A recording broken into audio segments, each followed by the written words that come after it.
and I think we'll be fine. And then you all remember, if you've used StreamYard, you have to leave the browser open, and in here, you don't have to be on screen. You can just like get removed, but you don't have to sit in front of it. But until you get that green check mark, you got to leave it open.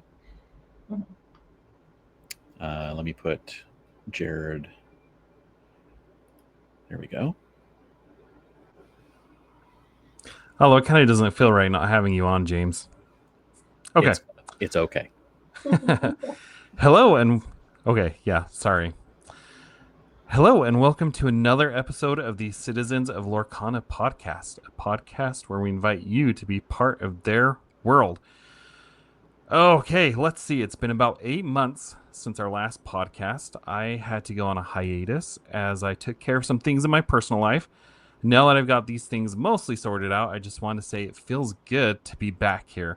I've missed you, the audience. I've missed the community. I've missed talking about all things Lorcana. And there has been a lot of things Lorcana that has happened these last 8 months to talk about. So before we begin, I want to start. I want to take a moment and take you on the journey that I've been on. And something tells me that many of you have been on a similar journey. When I first heard about Lorcana, I instantly fell in love. The art was gorgeous. The cards are magical. The community is super nice, like second to none. And the game is just really fun. And so I got my cards, started playing games with my friends, me with my starter decks against them with theirs. Then came the booster boxes to get better cards and better decks. Then came the brave moment where I decided to go to an LGS and meet other real-life people to play. At first, it didn't matter if I won or lost. It was just fun playing this game with so many other people who enjoyed the game just like me. Until I kept losing. I mean, it was still fun, but I looked up and built meta decks, went back to locals, started to win some games. Instead of going 0-3, I'd usually go anywhere from 1-2 to 2-1, because at my locals we only did 3 rounds. Once or twice my whole time I went 3-0 and got myself a nice little Lorcana pin or lore counter. Those were good, but all too infrequent. Then came set champs, where I never even got close to a promo card, let alone a mat. In fact, my last set champ, I went defeated, as in not only did I not win a single round, I also didn't win a single game in a single round. And that makes you confront the harsh reality. Losing had nothing to do with the cards in my hand, but rather with the hands holding those cards. So I got on YouTube and podcast and guest on our own podcast, all in an effort to get better. But at the end of the day, those are all just a bunch of tactics. Nothing that really truly helped me to elevate my game. Despite all my best intentions and efforts, I was at best average. And if I'm being 100% honest with you, the audience, I was suffering burnout. Not just from all this stuff happening in my life, but burnout from the never-ending cycle of new product, new sets, new meta, more locals, more set champs, more. Lorcana really took over my life, and I didn't really set up any boundaries. So coming back into Lorcana, I find myself at an impasse. I can't go back to the magic of playing the game for the first time. So do I settle and find joy in the community as I constantly watch other people get the cards, the pins, the lore counters, and deck boxes, the price packs? Or do I fight the mediocrity and battle against being average? And so as I start my journey into Lorcana once again, I invite you to join me in this next phase of my journey. Consider this the training montage of my journey, where I battle against being average, and strive to, at a minimum, get a promo card during the Whispers in the Well set champs. A journey where I try to earn more 3-0s than 1-2s. So today I speak to those who have found themselves stalled in their Lorcana journey, wondering if it's worth it to keep on going. I speak to those like me who typically go 1-2 or 2-1 at locals, and I speak to those who want to elevate their game in pursuit of excellence. I invite you to join me in this training montage, battle the average with me. Now, later in this podcast, we're going to have on a guest who has done exactly this. You might know her from Twitter, Discord, YouTube, TikTok as Enchanted Kim. But first, I want to say hello to James. Well, hello. All right, James. Hey, long time no see. It's been a little while, hasn't it? It's been a minute. It's, okay, full transparency. When we recorded our last podcast, I said, yeah, I'll probably come back, and do this podcast once I have things settled down. But in that moment, I really didn't think I was going to. At that moment I really thought I was done. But that's my journey that I've been on. So why don't you tell everybody where you've been the last 8 months? Well, when we left, I said, you know what? I think I could use a break as well. And that lasted about 2 weeks. I know. And then I'm like, you know what? After 2 weeks, I am still wanting to talk about Lorcana. So I messaged Benny over at the Overexerted podcast and said, hey, can I come on and chat with you guys for a while? And a while turned into the last 8 months that I've been helping them on that podcast and just joining them whenever I could, which was basically every week that we recorded. And I've just been doing that. And I've been playing games and going to locals every week and getting product and just doing all the fun stuff, like you mentioned, all the fun things that come with Lorcana. I've been doing all those things and even getting some, as you mentioned, some 3-0s at League and getting a few of those. So it's been more of the same, but it's all been fun. Well, and I will say I've really enjoyed that you've been on Overexerted. It's just like a little connection to you guys. I'm like, that's James. That's my co-host. He's still going on doing his thing, and it's just been awesome. So, what do you think of my little monologue there at the beginning? I think it's good. I think recognizing burnout and doing something about it is good. I think that when you took a step away, it was a bummer. I mean, we'd been going for 2 years, and it was kind of a bummer to see it end.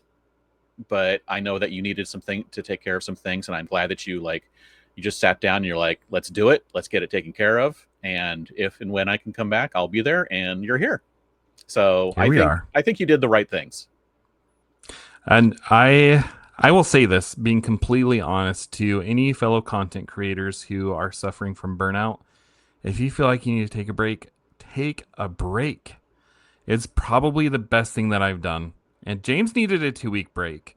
I needed a longer break. So anyway, so I'd like to bring on our guest. You might know her from, like I said, from Instagram or TikTok. You've probably seen some of her amazing card reveals. This guest is one of the nicest and kindest people that I've ever met in all of Lorcana.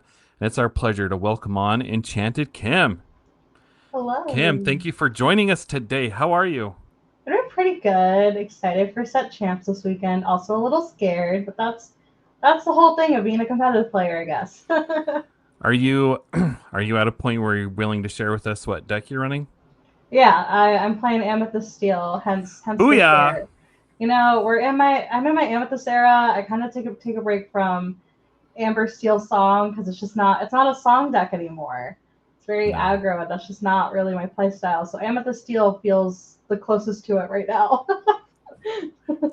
Yeah. It does, even though most people are only playing one song. You know what? That's good enough for me. James and I, we've been practicing with each other online, and that's the deck we've both been running to. Amethyst Steel. It's just okay. Besides Blurple, Mm-hmm. it does really good against every other deck, but Mm-hmm. and Blurple sometimes you can take it out, but Yeah, it's a tough, if you go like aggressive enough, you can take out purple. aggressive and wide enough. Yeah, Yes. absolutely. Right. It's just like, what are you gonna do, purple? Ramp? Okay.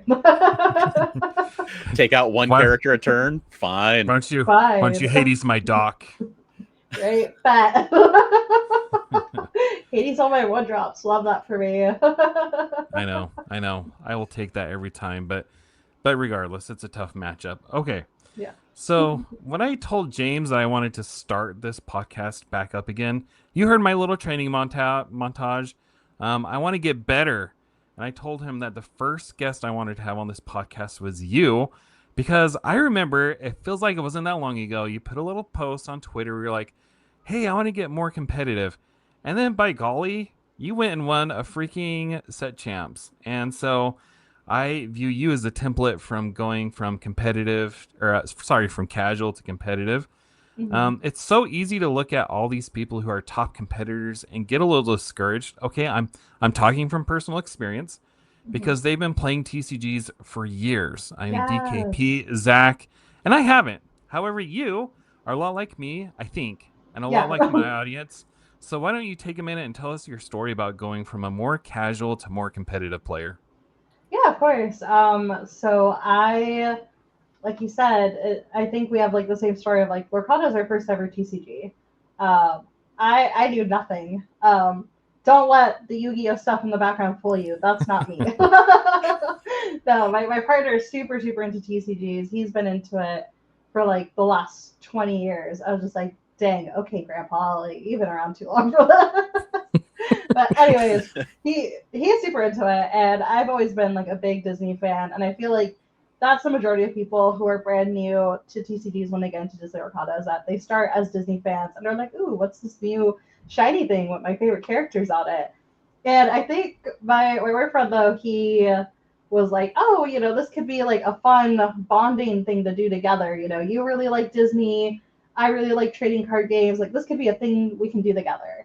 And I was like, sure. And it started off with just me opening packs because the artwork is stunning. Like Disney Arcana just always knocks it out of the park with the artwork. And seeing, my favorite characters, specifically like the Disney princesses, like Cinderella as a knight, is just so. I never thought I would ever see that, and I was like, that's so cool. So opening and then like opening it Enchanted, I was like, oh, this is awesome. And eventually, I was like, okay, I'll give this like playing cards thing a try. And he had me download the app, and I built my first ever deck, which unintentionally was a heroic deck. I didn't know what I wanted in there. I was just like, this card looks cool. This card looks cool. So I had like 70 cards that were just one-ofs, and then Amber Sapphire deck. But eventually he was like, okay, no, we're gonna fix this. You want consistency, so you want kind of like more 2 to 4s of a card, and we got there. And I started playing, and eventually I started to beat him, and I was like, oh, awesome! I'm like really good at this game. Like, whoever said this was hard, liars. And I think looking back on it, I was like, did he do the thing where it's like he let me win to think I was really good and like not be discouraged? Probably. But back then, I was like, wow, I'm awesome. And you're here stressing about tournaments all the time. Crazy. So then I get really confident, and I was like, let's go to a local game store. And because, with him going and playing TCGs all the time, like I hear about him every weekend. Like he would go to trading card or to like local game stores and play. And I was like, I want to do that. Like Lorcana has that? Sure, I'll do that. That sounds fun. I go. There was a snowstorm, so that was an interesting first time experience. There were like 6 other people in the store. We play, and I lose all my games. I was like, wow, I suck at this. I think I got close to winning 1 game, and I was like, oh, okay, I'm not that good. And it almost discouraged me. I didn't play for like a good month after that because I was like, oh, this isn't that fun. But then I kind of got more involved with like the online community and more of the like casual side, like finding people like Rebecca Quest, where it's like, oh, there are other ways to play. Because I think too, my boyfriend was a pro Yu-Gi-Oh player at some point. He's retired now, quote unquote retired. I don't know, but he knows how to play things very competitively. And so that's kind of what I thought was like the only way to play. But finding like these other content creators online, I just, started to learn like, oh, there are other ways to play. And, I can build theme decks. And then eventually I started to find other local game stores that focused on the more social side part of Disney Lorcana and like more of like the thematic deck building. And that kind of got me back in. I was like, okay, there is a space for me. And then with time, I wanted to push myself to play competitively again. And now we're here. It's awesome. Oh. So in this journey, now you're playing competitively. Was there a singular moment that lit the competitive fuse for you? I'm trying to think. I had an answer for this earlier, and I'm like, oh my gosh, it went away. This is the part that you're going to cut out later to pretend that I didn't have this lost train of thought. A singular moment. I'll tell you for me. Uh-huh. So for me, it was when I was thinking about coming back into the Lorcana, Mm-hmm. and I I remember my last set champ that I went to where I said I did terrible. Mm-hmm. And as I was walking out, I really wanted to get a set promo because I never had before. And as I Mm-hmm. was walking out, they were handing promos to the, people that had won them. And my heart just like sunk because I'm like, Uh, man, I want that to be me. I know it sounds silly, but I was like, I I want it to be don't, me. So then I was like, when I come back and start playing Lorcana, I want that to be me. Like that's what lit the fuse for me. So I think that's yeah. the idea behind this question. Was there anything like that Yeah, where you're so like, actually, I'm yeah, that tired of being mediocre? yeah, so that kind of is what happened. I feel like what happens a lot, and I don't know if you do this, where sometimes you get scared of like trying your best because when you try and you fail, it's almost even more disheartening. And I felt like that would happen where I would have moments where I'm like, oh, I'm going to try and I'm going to play test. And then it just felt like it didn't, like, I was never the person that would win a promo or like get top at league. And so it was really discouraging. I was reaching a point back over like I think in the beginning of the year or early like spring or really really early summertime. I think it was springtime, where I was getting like really burnt out. I was like, I don't know where my place is right now. Like I felt like especially too at the time like Lorcana was very focused on competitive play. So I just felt like I was getting pushed out and I just wasn't being successful. And also like in my area it is extremely competitive. So I was just getting really discouraged. And I think one day I hadn't gone to like set champs I think like 3 sets in a row because I was just getting so discouraged. I was like, why am I spending a full, weekend and driving and spending money to like not get anything? Because this was also before they had like the participation promos. Um, and I was just like at home bored, and my boyfriend actually encouraged me. He's like, I'm tired of seeing you at home. You haven't really played Lorcana in a while. Just like build a fun deck and go to set champs and like go really just to see people. And I ended up bringing this was the Enchanted Princess deck that was all over social media at one point. I brought that just for funsies because I was like, oh, it's like I get a chance to look at sparkly princess cards. Like I love it. And I ended up getting my first ever top 8 at a set champs. I was shocked. I was like, how did this happen? That is so I, cool. I was like just so confused, but it was that feeling of like, wow, like I've never done this before. And I never thought I was going to because of just how discouraged I felt for so long. And to have that and to see like how many people there were just like excited for me genuinely, like all these other people that I felt like they had known that I was getting burnt out because I wasn't going to league as often anymore. Like they were genuinely so happy for me, and like it was such like a big deal because sometimes like at these set champs, you kind of have the group of people that's like they always top. It's like it's exciting for them, but like not as exciting. Not to be mean, but it's just like like they're always good. Like DKP getting top at a DLC, you're like good for him, but like I'm not shocked. But like for me to be out there, it's just like what's happening. And so I think that was like initial encouragement of like, oh, like I can do this, and like I don't know, like I unlocked something that I didn't know that like I had. And I also felt like it was also important because sharing that story online like made me realize too, like, oh, like I should really try to continue this competitive journey because so many people resonate with that same story, and it's kind of important to like keep sharing it and like keep getting better. Yeah, absolutely. Which basically is kind of what we're doing here. We want to like share that journey so people can see it who are maybe questioning what's going on. So one of the questions is the approach to the game. Mm-hmm. And what are some of the differences you've noticed in approaching the game from casual versus competitive? Mm-hmm. I think first off is mindset. I feel when you're playing more in like a casual setting, it's more about like the vibe. I'm here to try to have like a good experience for both my opponent and I. And it's more about like how many jokes can I crack? How can I make my opponent laugh? Because like they're not really my opponent in a casual setting. Like they're just a friend I'm hanging out with. Versus in competitive, like when you're competing, it's a lot more serious. Competitors don't like when you try to make them laugh, is what I've learned. It's what I've learned. They're like, no, it's time to lock in. And I'm just like, okay, but if you left, like this would make this a lot less scary for me. But that is a big mindset shift of like, okay, this is more serious. We're not really like conversating. Like the only time you're really like goofing off is like towards the end when you can see that there's a clear winner. And I feel like too, this is something I'm still struggling with is almost like the anxiety of it.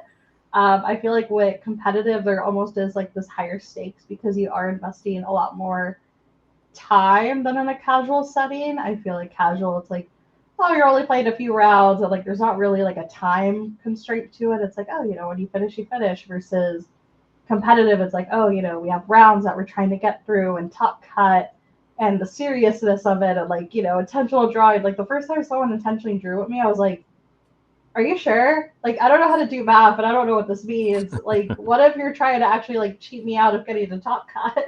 Um, so it's a lot of a big mindset shift. Versus I feel like when it comes to casual and social play, you're kind of trying also too. I feel like to do the most fun combos. Versus when you're playing competitive, you're shifting almost to like a puzzle where how can I be most efficient as possible and really thinking about your turns really far ahead. I'll say for me, because you can ask James, I've been hounding him like a fiend to play games. And so for me, as my level of mastery increases and I'm trying to become more competitive, I almost find it more enjoyable because there's so much more nuance to the game than there Yeah, was when you're just like, all right, I have, yeah, my Aurora here, I'll quest for two. And, whereas maybe I don't want to exert the Aurora because then my opponent will put 3 damage onto one of their characters and they'll play a bell and take out one of my characters. So, as I've come to master the game more, okay, both are fun. I yeah. love cracking jokes, just like what you were saying, but I found that I've actually really enjoyed what it's like becoming more competitive. hmm Have you found that to be the case too? Kinda. I feel anxiety still makes it a little hard. I think there's also something I struggle with a lot is like I am very much of like a people pleaser.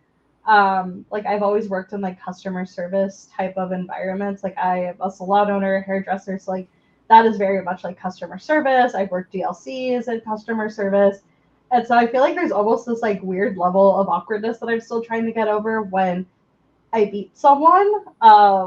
Because like obviously when you beat your opponent's sad. Like especially when you knock them out of like top cut or knock them out of like the finals. Like it's hard and it's this weird level of like, okay, well I need to feel awesome because like I just did something great. But I also like feel so bad for my opponent and it's like, well, this is awkward. Like I don't want to like shake your hand and like make this weird or be like, nice try. You are speaking my language, honestly, because that was going to be my next question. I was going to say I think a lot of more casual players are afraid to get competitive because Yeah, they don't enjoy that confrontation. And perhaps I'm projecting my own insecurities here. I'm the same as you. I've always been the type of person who I almost feel guilty if I yeah, won because I feel like that would take away some of the fun from the other person. Or, like you say, knock exactly. them out of that chance to get a promo pack or whatever. And like I had the same philosophy when I play with my kids. Like, I want them to have fun, so they want to keep playing. Just like potentially when you were first playing Lorcana and you kept winning against hmm your partner, Right. but it kept you coming back. So how do you deal Yeah. with that? Because it sounds like something that you still kind of struggle with. Yeah, I still kind of struggle with, but I feel like with time, it's like really trying to accept that like I do deserve this. Like I worked really, really hard to practice and like get to the point that I am, like trying really hard to be because obviously like luck is always involved in trading card games. Like that's part of what makes them fun. Is that like, oh, did you get lucky with like the draws and like the top card of your deck? But there's a level of like, I worked really hard and like I deserve that win and like I thought it out really hard and I pulled the win and it's important. Um, so really trying to accept that and also to try to be a very like gracious opponent. Like I'm never someone who the minute I beat someone, unless it's like my quote unquote arch enemy who like low key is one of my besties, that I don't glow. I'm not like, oh my gosh, I'm better than you. You suck. Deal with it. Like, no, I don't really do that. Like, I try to be super gracious with my opponent and like, talk to them and be, if they did something really interesting and cool, to be like, wow, like you genuinely like made me work for that win. Like that was super awesome that you did this. Like trying to like give them some sort of compliment, if possible. Sometimes too, like if it's just a really, really bad game, like they just bricked really hard, I kind of just am like, let it be because they're probably kicking themselves over this as well. Like just trying to read the room of like what is the environment. If they clearly look super upset, then like just don't let them have space because that's honestly the best thing you can do at that point too. But yeah, I think that's just kind of the way that I go about it, is try to be as gracious as possible when it comes to those, and just to like remind myself like I did deserve this. Do you struggle with that at all, James? Yes, actually. I've had the same problem, and one of the things that Really? James gave me the vibe of like he would just be like, nah. I deserve all the wins. James is a shark here. Yeah. No, I do get competitive when I'm playing. Someone pointed out at locals a couple weeks ago, they're like, I really enjoy watching you when you're in the zone because you just stop talking and you just point. And when you play, it's like you get hyper focused on the game itself and you just have no time for talking. You just do this, do that, do this, and you're done with your turn. James would terrify me to play against. But that's like, no jokes allowed. But that's only when I'm like hyper focused on a turn and making sure I get the correct sequence. But like in between, I'm the one joking and laughing, just like you guys. But I did have a few experiences where, like, if I had won a match at like a set champ, again in a place where I didn't normally play and I didn't know the people, it definitely was a little weird trying to figure out how to respond. Because if I've played with people over and over again, I kind of know them. I know how they're going to respond. I know what things I can say, pointing out like, hey, that was a super lucky top deck. Where honestly, I've had someone, when I said, man, that was a great top deck at the end of the game, there, the guy's like, well, don't say that. That's bad sportsmanship. Like, okay. It's whether or not you played well. It's not whether or not you got lucky. And so if you played well and won, you still, even if you got lucky with that last card, it's because you played well the rest of the time. That luck card at the top, at the end there, was just the final piece, So I've had people with that, and I've had all kinds of different reactions. So I think it's 100% what you said. Try and read the room, and just don't. Sometimes just take the path of just say congratulations, or say, hey, that was a really good game, and move on. And don't risk any kind of bad feelings extra by saying something. But again, if you've had some conversations throughout the match, you can usually judge what's happened, what kind of person they are, how they're going to react to some things. And hopefully you've read them right, and you can do some things at the end if you've won and be like, hey, that was crazy, some crazy moves in that game, right? Or whatever it may be. So I think that's one of the definite things, is just to try and read your opponent, which you're going to be doing anyway. If you're playing competitively, you want to read your opponent for things. So if you're doing that, part of that is worrying at the end about how either you're going to take losing or how they're going to take losing. Right. That reminds me of a story, which like this is going to be cut out later if it just makes this episode way too long. But it reminds me of Geek Fest. That was one of the big, like, I think defining, like, oh my gosh, I'm actually like really competitive and this is a big deal, was, if you remember Geek Fest, this was before like CCQs were really a thing, because I feel like low key it would have been a CCQ. Yeah. But it was the first time uncut sheets were ever in North America, and it was the first time the 2025 Disney Lorcana convention playmats were at an event. And I signed up, and it was a pretty decently chunk-sized event. I think it was like over 50, 60 people, somewhere along there. And it was a 2-day event. I've never made day 2 in an event. Like, hitting top at like a set chance was like the highest I've ever been. And that's only a couple rounds of playing. And I made it to day 2, like to the point where I was like confidently in day 2 because I got to intentionally draw my final round. And And that was like wild. I was like, cool, I've never done that before. Like, what is day 2 like? I'm like, wow, I'm a pro. DLCs, watch out. But it was weird to be like, oh, I got deck lists to look at for the next day. How am I going to strategize? I didn't go to sleep at all, really, because I kept like just annoying people that were in opposite time zones to be like, you're awake. Play test with me. But like the second part about this tournament was because of like how Top Cut went. It was top 16 was day 2, but only top 8 got the playmats, and then first place got the uncut sheet. And it was kind of rough to be like, dang, like day 16, this first round that you like, drove all the way, got into the convention center, all this stuff. And one round, it will decide if you got a playmat or not. And it was really tough to kind of swallow that. Like the whole time, I was like, dang, like I'm gonna be kind of devastated if I don't get this, because I was like, I'm so close, but like losing this one round is gonna be tough. And no pressure. Yeah, no pressure at all. I felt so bad too because they kept wanting to put me on stream, and I was just like, no, not until I secure a playmat. Then I'll go on stream, because then I don't care if I lose. But I ended up playing, and because I was higher seed, I got to be on the play, and it's best of 3. I lose, and my opponent ended up being really nice. He was someone who I felt kind of bad because I didn't recognize him at first. I guess I had played against them at PAX West the year prior, and I beat them there, I guess. So I don't know, maybe they remembered me, but I, for some reason, I think they had facial hair this time. That's why I didn't remember them, honestly. But they were like super nice in the beginning. They win the first game, so I was like, oh no. It's like, I already lost the first game. This is tough. Then, I'm on the play again, or I choose to go on the play again. I win the second game. I was like, okay, this is a nail biter. Like, it really comes down to this final game. And, it was a lot of back and forth, and I ended up taking it. And it was so awkward because I was just full of, like, so much emotions, and I just kind of, like, started crying. Because I was just like, oh my gosh, like, this is crazy. Like, part of me just didn't really anticipate that I was going to. Like, I just was like, there's no way. Like, I don't feel like I'm that strong of a competitor. So I was just like, just all these emotions were finally done. All the anxiety, because like I said, as soon as I got the playmat, like I didn't care about where I stood the rest of the tournament. But I tried to keep it together, and I still, said like, those are great games. It was fun to play against you. They were super kind. But ever since then, I'm like, this is so awkward that I just like started to cry and tried to like take it back.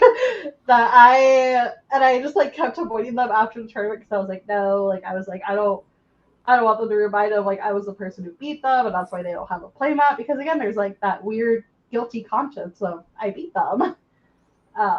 And then they still show up to locals, and I've still yet to ever talk to them because I'm just so like awkward.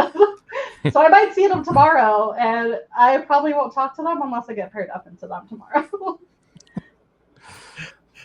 You know what? So when you said that, about the 16-8, I'm like, that's actually, now how the people playing at the North American Continentals felt, because people that made day 2 was the top 16, but only the top 8 were going to Worlds. Yeah. So you're like, this is my own North American championship for a playmat. And you're like, yes, all the stress of making day 2, but not getting the thing. I know. Why did I do that? I feel like that's just like so much extra stress for what? Yeah. Like, made day 2 be like, yes, you have your invitation, and then from there it's like all the cool extra pricing. I don't know why they have to be like that one round, extra stress. Why pressure? Like, so much pressure. So mean. Wow. Okay. Yeah, that's great. That's crazy. But you should say hi to him at least, right? I might, yeah. You should. Maybe I will. Sorry, I beat you back in January or whenever. And then bring that playmat, the convention playmat, to play on. Yeah.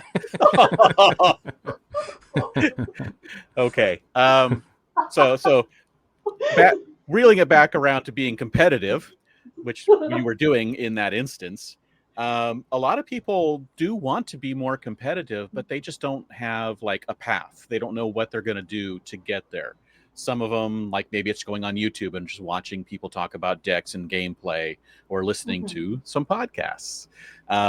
Maybe they read articles from top competitors, like we've been seeing show up on the official site now, things like that.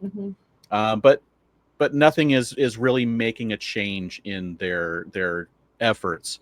For the things that you did, what do you think are like in ranked, well, like if you can rank them, or just 3 things that you feel are the top things that you did to move from casual to competitive? First one is just playing. I think that's the biggest thing. Is just to play. You can listen to as many podcasts as you want, read as many articles, but you playing and actually like thinking through those plays and doing it, I think is just the most important thing. So just play as much as you can. Practice. Don't follow what I say where I just haven't practiced in a while and then I just show up. Like, don't do that. Just like actually play. The second thing is, if you're able to, find like a group of people that have like your best interests in mind and that like honestly you all just want to support each other and play test together and actually like walk through your plays. Don't be where it's like, oh, we're just gonna play. Like, actually go through like, hey, this is what I played, and then don't do it every turn, but like when there's like a critical turn where you're like, this could have happened, let's play it out, and then like it didn't go in your favor, let's be like, okay, let's wind it back. This is what I had in my hand. Here's what I think I should have played. Do you think that could have gone better? And like get feedback from your playtest friend and see what they say, or be like, oh, this could have helped you because I only had this in hand, and you could have came out on top. Or they're like, no, don't do that. Regardless, like I would have beat you because I had like be prepared or something.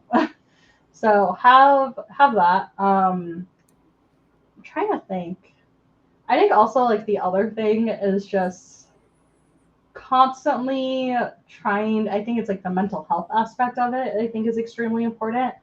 Is always trying to like ground yourself to like not be super anxiety induced, because going from casual to competitive play is such like a big jump sometimes that it's like, oh, this is really stressful. And trying to remind yourself too that at the very end of it, it's just a game.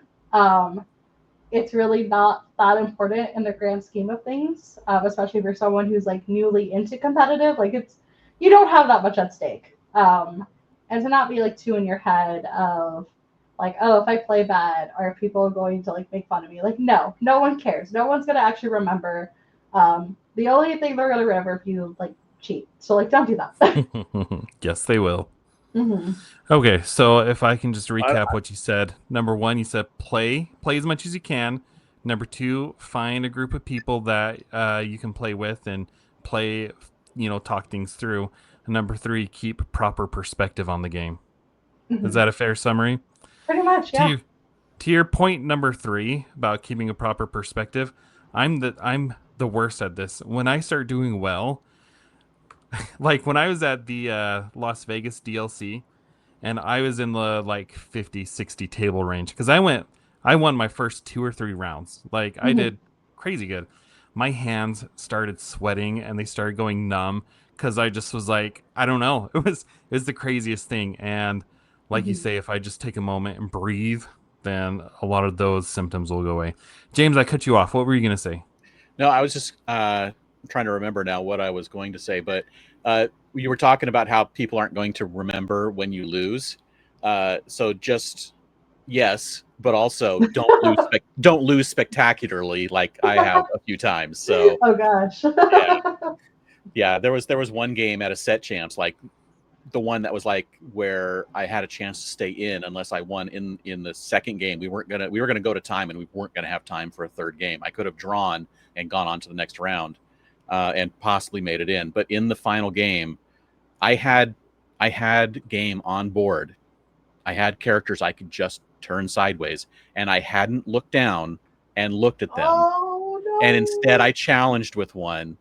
And there was like people that were all standing around watching, and they had, you're like the last game probably, because we were the last one going. So people had been like talking to each other like this, and I had seen them doing that. I'm like, what are they saying to each other? What are they saying that I'm not seeing? I know they're seeing something. and it was literally just look down at your own board. And so I have remembered that from that moment. I think it was like the second set of set champs, maybe the Oh third. gosh, yeah, So I have super remembered that early. from a year ago. I'm like, always pay attention to your board. And it's like, I can't believe how just like my brain went away for that turn, but it happens. Don't kick yourself too much. I've almost gotten over it a year later. Almost. I just picture you like cold sweat at night, being like, "Oh, good question." So yeah, So but yeah, just another thing I wanted to say before you continue much further on, Jared, is that team or that group you find, if you know, it's going to be people you know and trust.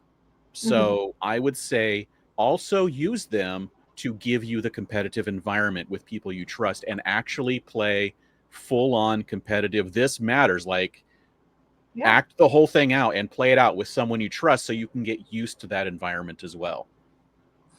well, he's going to follow up on that. I'm going to piggyback off of James here. What do you do? What would you say to the person that's like, well, that's all well and good, but I don't have a group of people that I can test with? And maybe they're like anxious or shy Yeah. to find that group of people. Like, what would you say to that person? I've been there. I've done that. Create a Disney Lorcana themed Instagram. Do that. Create a Disney Lorcana inspired Twitter. Do that. No, but it's seriousness. I think if you can connect honestly on social media, I used to like not really leave my house, and I was like a peanut butter because word we can't use. I was one of those people who would like hop on my computer and use peanut butter to like play with people, and when that got cut, I was like, oh my gosh, what do I do? And I ended up like posting on Facebook in my local like Pacific Northwest, because that's like the region I'm in, of like, hey, I'm looking for places to play. We're pretty much cool places to play, and they were like, check out this store, like they're really friendly. And I went, and the nice thing about Disney Arcana is majority of the people are really nice and really friendly. That they're very like, yes, like come play with us. And if not that, like join discords. There are a variety of discords that you can join where people want to play, and that's always really helpful. So even if you have a lot of social anxiety, this Arcana community is really nice, and they'll be like, yes. I agree. Okay. So it's easy to sit here and see the fruits of your labor. You won a set champ. You got that play mat at Geek Fest. And now I think, is it called Lorcana Heat? Is that what you're doing? Yeah. The Yeah, Girl of so Manila, I just run round one. booyah. So you're doing these Yeah. online battles with other content creators. But were there ever any moments during this journey where you just wanted to throw up your hands and quit? And maybe you talked about this already, but were there ever any moments of doubt that you could actually do what you have done? And if so, how did you push through those? Yeah. I mean, it happens all the time. Like even thinking about going to such camps tomorrow, I'm like, do I really want to go to that? No. But no, there's always this like weird feeling and doubt of just like, what am I even doing? Am I even that good? Like, I feel like I'm not playtesting enough or whatever. But I always see it as, specifically for me, and with showcasing all this on social media, is I think it's important to showcase that as someone who's new to TCGs, to be like, I like, it's important to showcase whether I do well or not, to like show all of that. I'm sure probably the day after tomorrow I'll post about how I like did bad because I just don't feel that confident. But that's important to show, because sometimes I don't want to ever create to a false like narrative that it's like always sunshine and rainbows and I'm always super confident. And I think that's what like resonated people a lot too. What like my Geek Fest journey was on Instagram stories. I was going through in between every single round, like whether I won or lost, and like sharing my feelings and sharing all those like anxious feelings, because so many people can relate to that. Um, so yeah, if someone has anxious feelings, I'd be like, yeah, that's normal. Join the club. So I think that's just like the motivator, is just like when I do feel that way, it's like, well, that's normal. And if I decide to showcase that, then I'm sure other people can relate regardless. Okay. I think this is my final question. Mhm. We'd be remiss if we had you on and didn't ask. And this is something that Jared and I can't relate to, but I think another thing that scares a segment of players from trying to be competitive is that it's such a male dominated hobby. Mhm. Was that or is that a challenge, like past, present? And Yeah. what would you say to those who, for whatever reason, might be scared to try and compete in, again, a male dominated Yeah. hobby? Currently, male dominated hobby. Yeah. Currently, it's getting better. Okay, there are some amazing, outstanding players like TFM Melissa. She's killing it. She made the day She two of really did. Barovia. She really Like did. she That was she so is one cool. of my like inspos. Like I message her every so often. Like when Geek Fest was happening, I was like, please help me, please guide me on what to do. I'm so stressed out. Like, how do you stay calm? um, but no, that happens constantly. Like even now, it's gotten better. I feel like, especially as time goes on, there are more and more non-male competitors playing in the spaces. So that's really exciting because it starts to feel a lot more comfortable. And that was part of too why I did my if you remember like a year ago I was doing those like princess tea parties because the whole goal was to get as many people that are like marginalized genders together and like basically almost like network with each other or like mingle and be like, oh, like hi, like I'm so and so, and I go to these leagues and be like, oh, well, I'm interested in checking that out because I've never been before because I didn't feel safe, but now that I know you, like I feel comfortable. So I thought that was like a huge turning point. But even now, like there's still struggles. I feel like, I mentioned earlier about the intentional draw, and it's happened before. So someone wanted to intentionally draw with me. I didn't know that person, and so not that I instantly was like they're a cheater, but I was like I don't know because this is something that happens, especially when you're very like female presenting is you never know who wants to take advantage of you. And so I had a guy friend who was very competitive. I was like, hey, like, can you confirm the math for me that like if I intentionally draw, is like am I safe for top cut? And they're like, yeah, no, you're good. And then after the fact, they were like, so like why'd you have to ask me? And I was like, well, like if I don't, like I said, people will take advantage and because they think that I just don't know any better because that's just sometimes the assumption you have when you are very female presenting. So that's like a hurdle to get through. Or, I feel like there are some times where if I win, people just genuinely don't give me credit for the wins. And I think that's too like why I sometimes feel guilty because, sometimes people, if they lose to me, they're like, oh, well, you got lucky. And or they get really frustrated. I've had a few people also get really frustrated because they're like, ah, I lost to someone who's like all glittered out and sparkly and wearing pink and it's not a great feeling. And I think there's also struggles too, which luckily like DLCs especially are super accommodating and there's been a few tournaments that are really accommodating of this too. But I for one specific instance, like there's an LGS that unfortunately if I'm on my time of the month, like I just can't play there because their bathrooms are just not great. And that's really frustrating as a player that I, can't compete because of that. It's just like their bathrooms are far away and there's just not enough time between rounds to go. And that's just really frustrating that that's like a thing I have to like really think about, or I'm in so much pain and I'm not gonna have accommodations to have extra time to like take medicine. So it seems like that's like such a struggle still in the TCG community overall, I think. That is so fascinating. Those are things that I would honestly never considered. Like James said, it's something that I can't fully Or relate with. another thing too, I just remembered is, like now that we're getting into winter season here in North America, it gets dark so early, and there are a few times where like I can't go to an LGS because unfortunately it's not in the most safe environment when it gets dark, and there are times where like I have to think about like, well, who's going because who can like escort me to my car once league is over in the evening. Like those are like so many random factors that I have to think about. Yeah. Wow. So, I mean, first question, how do you feel? Because I feel like Ravensburger is doing a good job of trying to attract that type of crowd and being accommodating towards them. Mm-hmm. So number one, do you agree? But number two, what do you feel like could be done to further increase that inclusiveness? Yeah, I think they're doing a great job.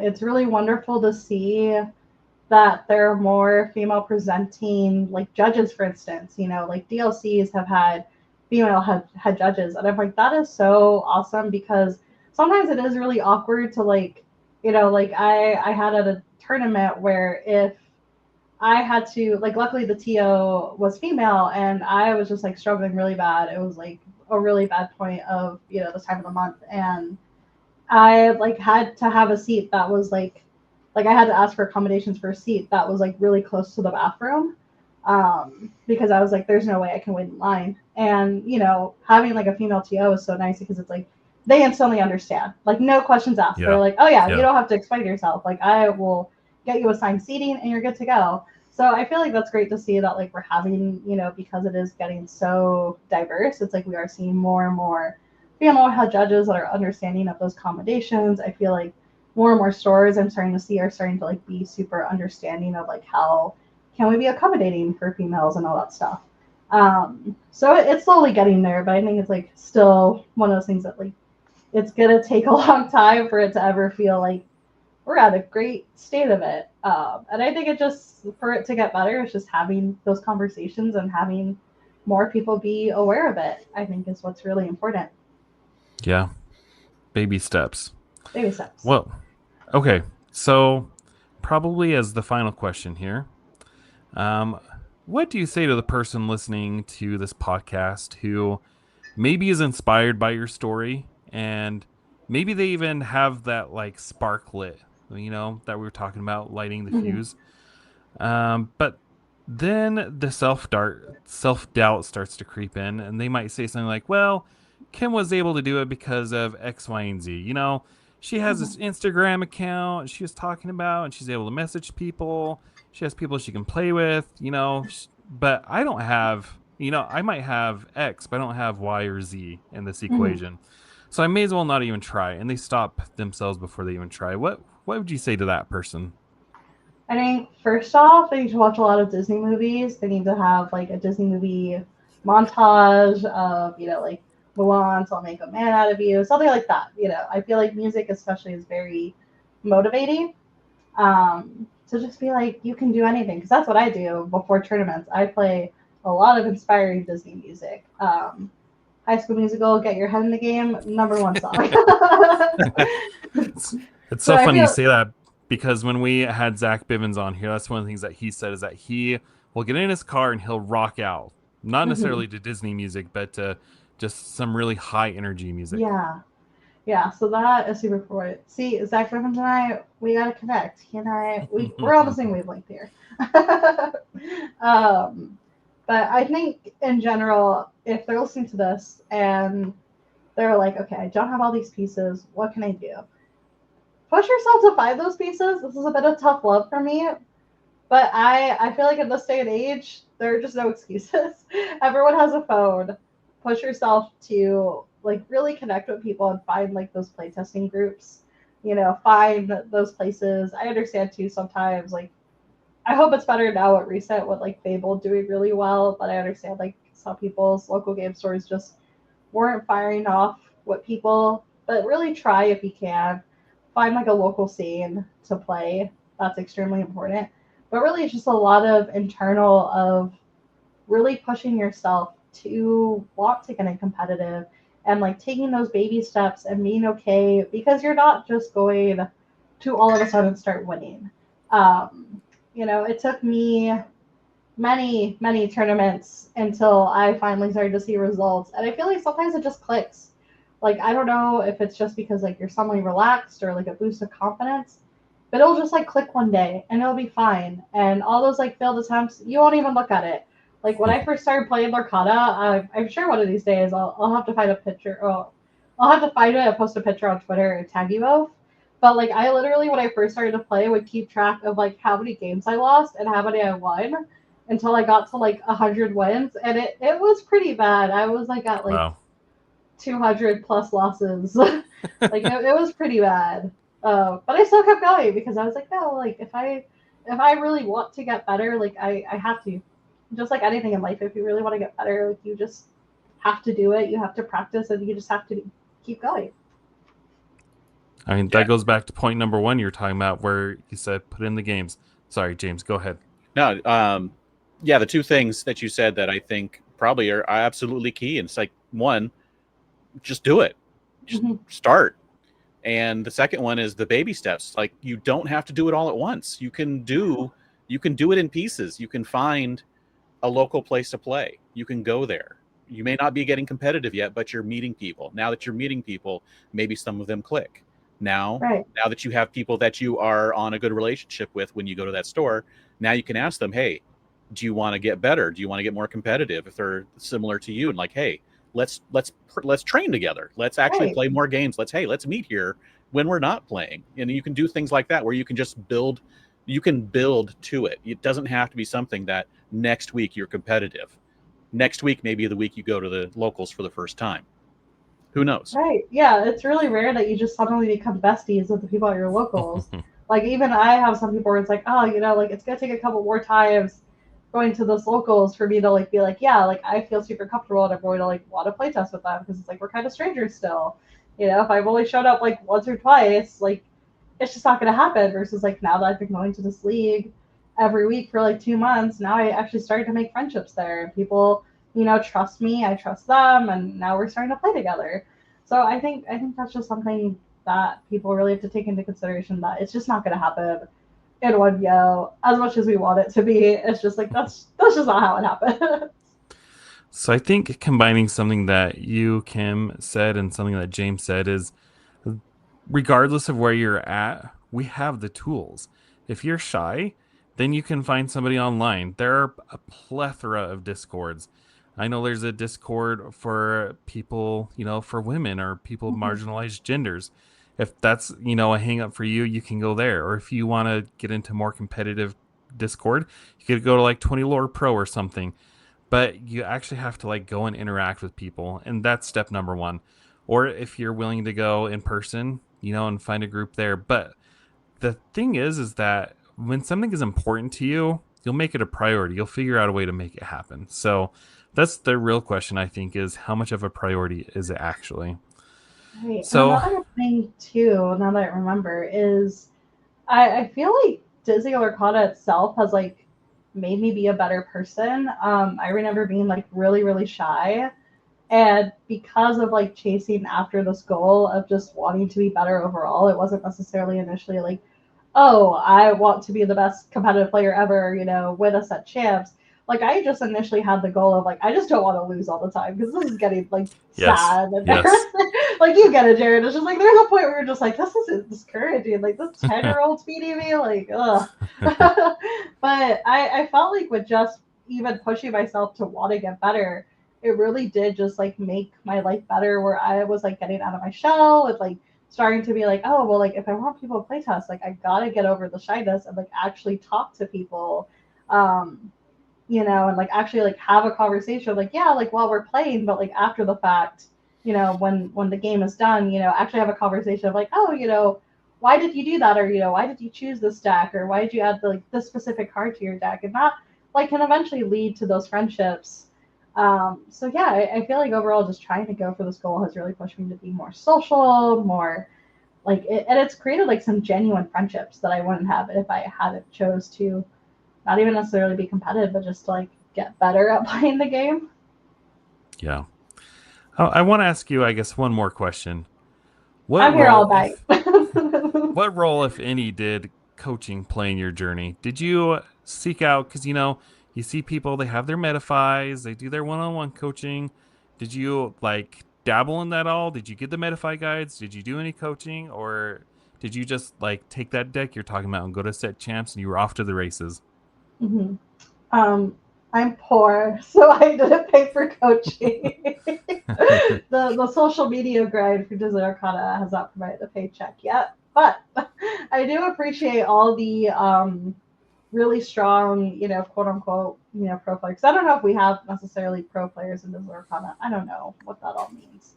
Um, but the people that do really, really well. So like I always appreciate when like Diago right now, who is posting like his deck lists for free, and and he has like his like metafies or his coaching where it's like you can actually pay and like he'll go more in depth. But even just having like the deck list being like, ooh, like this is helpful in itself. So I get a lot of value from the pro players who do post anything that's for free, because like I think that just helps like the general audience. And then if you really want to dive in, then definitely encourage paying people, because they are worth it in my opinion. They put a lot of effort to write their guides and like get good. So I think it is worth, like, if you're able to get coaching. I think for me, and also because I don't have the goals to ever be like a Golden Mickey winner, I'm just like doing well at a set champs, like getting a top 8 promo is good enough for me. Let me watch those free videos online. Yeah, I would be thrilled just to make day 2 of a DLC. For me, that would be like, I tell my grandkids about that. Yeah. I would tell right. my stuffed animals. I'd be like, oh, guess we made it to Geek Fest. Day 2. Oh man. So do you play with that mat at all? I just have to ask. The Geek Fest one? Yeah. Yeah, all the time. That's Okay. like one of my go-tos. I've never. I mean, I'm sure you've seen my decks. I've never. I'm not a huge like collector, or like I like collecting, but I'm a big person of like, if I have it, I want to play with it. Unless it's like something super, super like expensive. Like if I ever had a Golden Mickey in my possession, I would not play with that. But things like set champs mats or like the Geek Fest convention mat, I was like, I want it. I want to show it off. Like, what is it gonna do? Stay wrapped up in a cerama on my Flex. shelf? Yeah, I gotta flex it. And it's fun because it's almost like a little like intimidation tactic, almost like mind games. That's the It's big true. tip for It people. works. All right. Well, Kim, it was an absolute honor to have you on the inaugural episode of the Citizens of Lorcana 2.0 podcast. So if people aren't already following you, like, what's wrong? Why aren't you? But where can they find you? All right, you can find me at enchanted_Kim on Instagram, Blue Sky, Twitter, all the stuff. I'm all over Discord as well, just yapping away. But yeah, that's where you can find me. Sweet. And I would encourage everyone to give Kim a follow. Like, honestly, truly one of the nicest and most inspiring people in the community. I still remember when you did that Princess Party Fest, and I think you even went on to the Live Laugh Lorcana podcast and talked about that experience. And I just remember what an amazing concept that was. And I think you even like wrote up a guide in case anybody else wanted to do that. And so truly, like, one of the coolest people I know. So again, thank you for coming on. That's such a throwback. I remember I was such like a baby content creator at the time, just barely starting. Well, and also last year, you were working the desk at the Seattle DLC, right? Yeah, I was working Seattle and Vegas DLCs, and then I was actually working the VIP area for Continental. So that's probably why you didn't see me. I think I did see you there. Yeah. Well, I know I took a picture with you because I remember that Disney Lorcana reposted a photo I posted. I'm like, I can't tell who I'm more excited the ice cream or you. I love it. But I remember at Seattle, I think you were the one who checked me in, and you were just so pleasant and nice. And I mean, like, a lot of people were obviously nice. It's just check in. But I just remember seeing you, and I think it was one of the times where I actually had, was actually able to chat with you for more than a few seconds. So I just wanted to point out that, yes, you are as nice as you seem online. Good. Sometimes, well, I don't think my opponents would agree. They're probably like, that girl, she's so mean. She brings out her playmats, her Timidita. She knocked me out at Geek Fest. Right, she knocked me out at Geek Fest. Yeah. All right, well, to wrap this up, so I mentioned earlier in this episode that I want to become a competitive player. These next few months, like I said, I'm considering my training montage.